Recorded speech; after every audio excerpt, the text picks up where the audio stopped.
क्या आपने कभी सोचा है कि हर मृत व्यक्ति मृत्यु भोज का अधिकारी नहीं होता?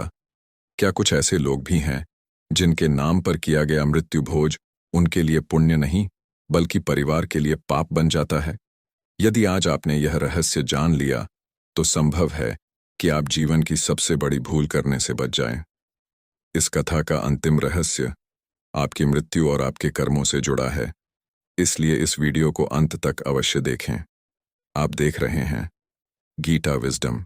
किस व्यक्ति का मृत्यु भोज नहीं पाना चाहिए? भगवद गीता की शिक्षाओं से प्रेरित एक आध्यात्मिक कथा।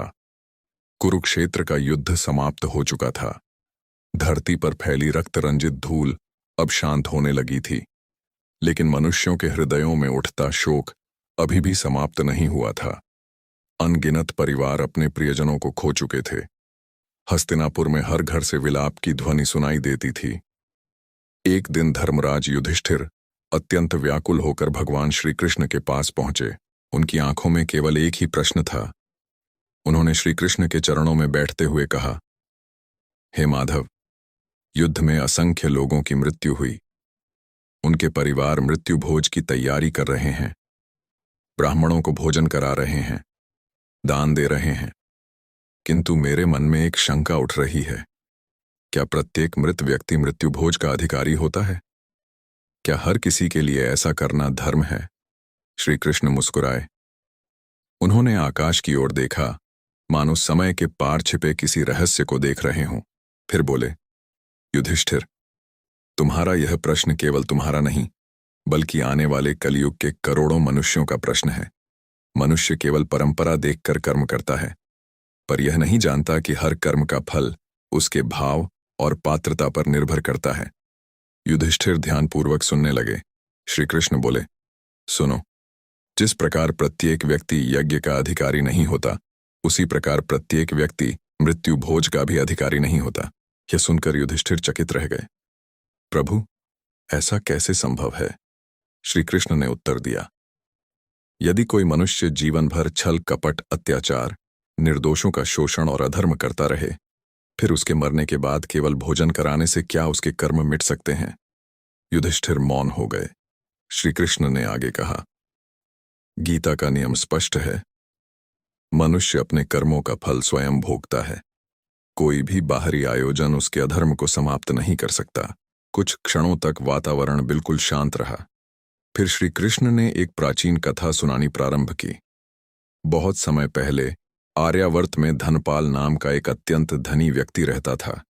उसके पास असीम संपत्ति थी, सैकड़ों नौकर, विशाल महल, असंख्य खेत, लेकिन उसका हृदय पत्थर से भी कठोर था। वह गरीबों की भूमि हड़प लेता, अनाथों का धन छीन लेता, वृद्ध माता पिता को अपमानित करता, संतों का उपहास उड़ाता, दान केवल दिखावे के लिए करता। लोग उसे सम्मान से नहीं, भय से प्रणाम करते थे। वर्षों तक ऐसा ही चलता रहा। एक दिन अचानक उसकी मृत्यु हो गई। पूरा नगर उसके अंतिम संस्कार में उमड़ पड़ा।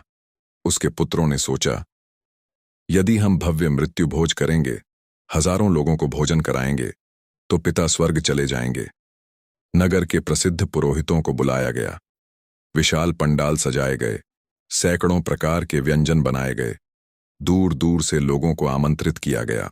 सभी कह रहे थे, देखो, कितना महान पुत्र है, अपने पिता के लिए कितना बड़ा मृत्यु भोज करा रहा है। लेकिन उसी समय नगर के बाहर रहने वाले एक वृद्ध सन्यासी ने यह समाचार सुना।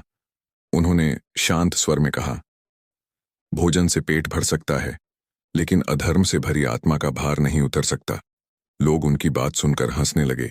किसी ने कहा, बाबा, इतना बड़ा दान हो रहा है, फिर भी आप इसे व्यर्थ बता रहे हैं। संत मुस्कुराए। उन्होंने उत्तर दिया, मैं दान का विरोध नहीं कर रहा, मैं उस भ्रम का विरोध कर रहा हूं जिसमें मनुष्य समझता है कि जीवन भर के पाप एक दिन के भोज से समाप्त हो जाएंगे।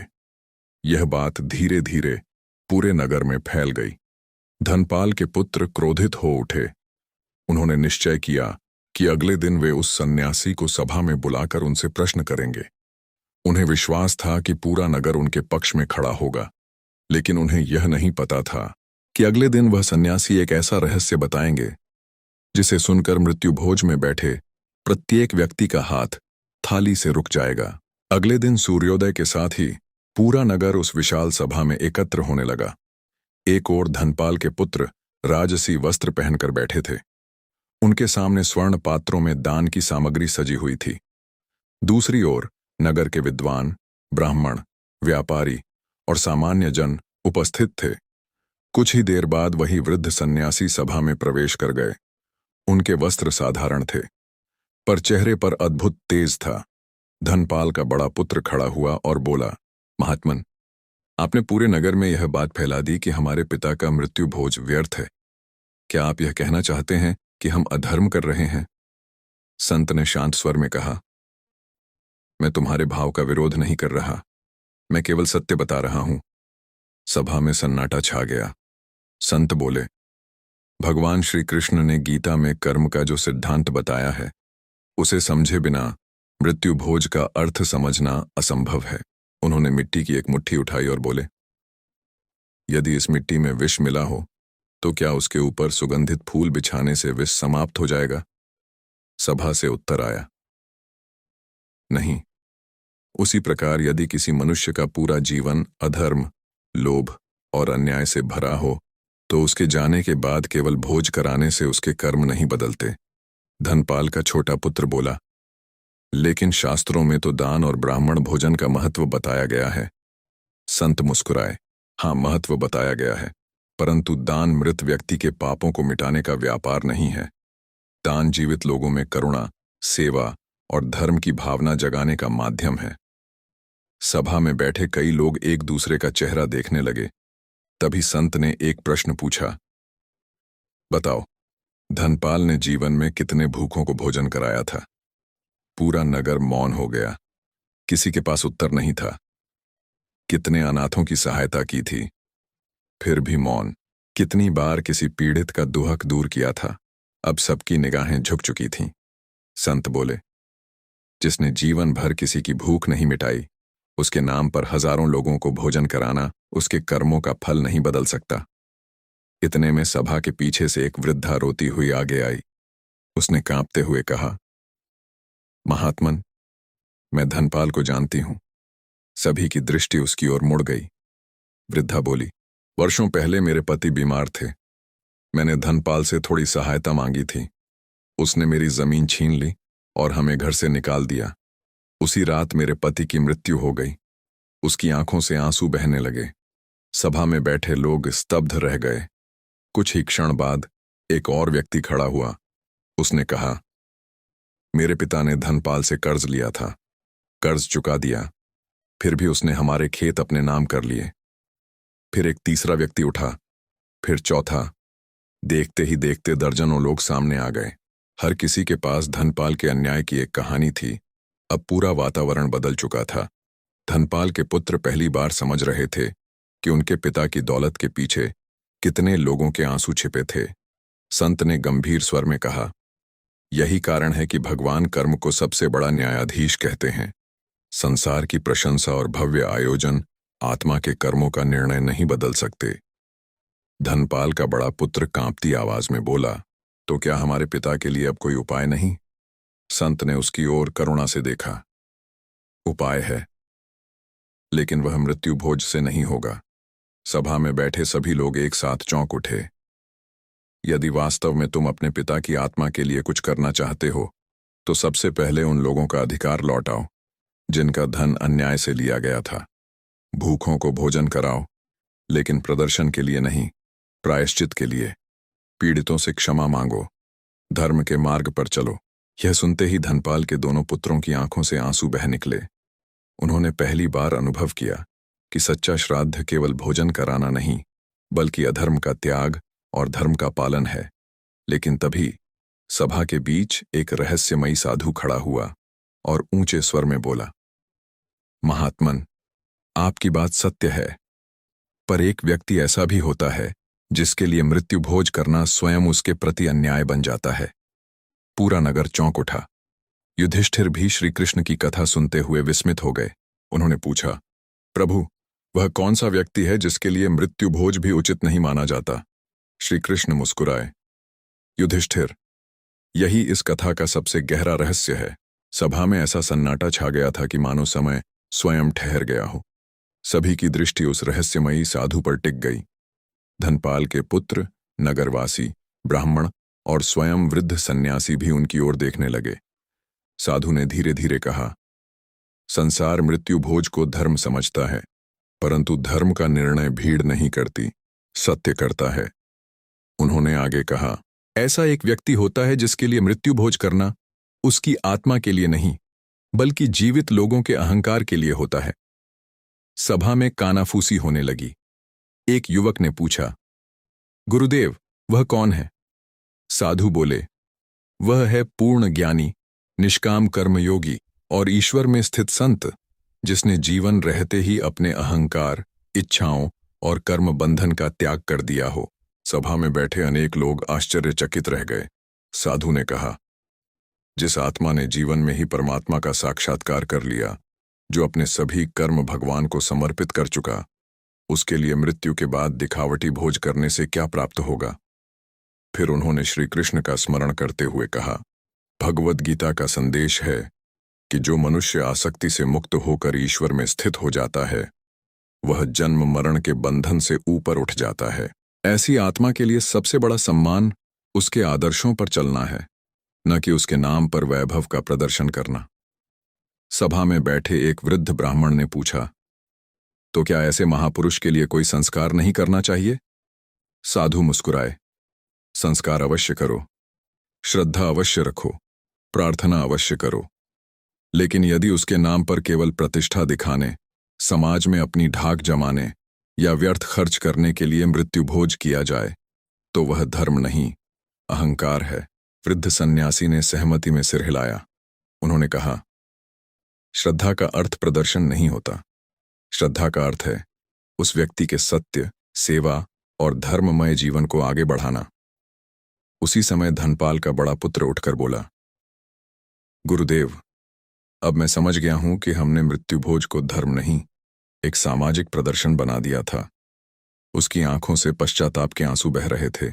यदि मेरे पिता ने किसी का धन छीना है, तो मैं उसे लौटाऊंगा। यदि किसी के साथ अन्याय हुआ है, तो उससे क्षमा मांगूंगा। यदि किसी भूखे को भोजन कराऊंगा, तो केवल भगवान को साक्षी मानकर कराऊंगा, लोगों की प्रशंसा के लिए नहीं। सभा में पहली बार शांति का अनुभव हुआ। साधु ने कहा, यही सच्चा प्रायश्चित है। श्री कृष्ण ने युधिष्ठिर की ओर देखा, धर्मराज, याद रखो, किसी भी कर्म का मूल्य उसके बाहरी रूप से नहीं, उसके पीछे के भाव से होता है।